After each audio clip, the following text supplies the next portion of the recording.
Seven bell engineers ఇప్పుడు ఎఫ్ఎల్సీలో ఉన్నారు. మిగిలిన బెల్ ఇంజనీర్స్ అందరినీ కూడా కాన్స్టిట్యున్సీస్కి పంపించాము. ఆల్ 8 కాన్స్టిట్యున్సీస్లో కూడా ఇవాళ కమిషనింగ్ ప్రాసెస్ స్టార్ట్ అయింది.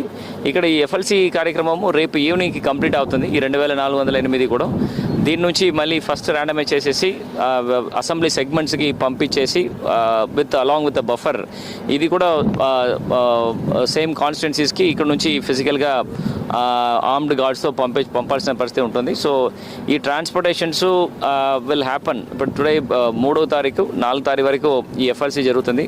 5వ తారీఖు ఆల్ కాన్స్టిట్యున్సీస్కి చేరిపోతున్న తర్వాత అగైన్ ఈ పార్లమెంటరీ కాన్స్టిట్యున్సీ సంబంధపడిన ఈవీఎంస్కి again commissioning 6th and 7th of May complete చేయడానికి ప్లాన్ చేస్తున్నాము. సో 7th పాటు ఆల్ ఈవీఎంస్ అన్ని కాన్స్టిట్యున్సీస్లో బోత్ ఫర్ ఏసీస్ పీసీస్ అన్నీ కూడా ఈ కమిషనింగ్ ప్రక్రియ పూర్తి స్థాయిలో కంప్లీట్ చేయడానికి ఏర్పాటు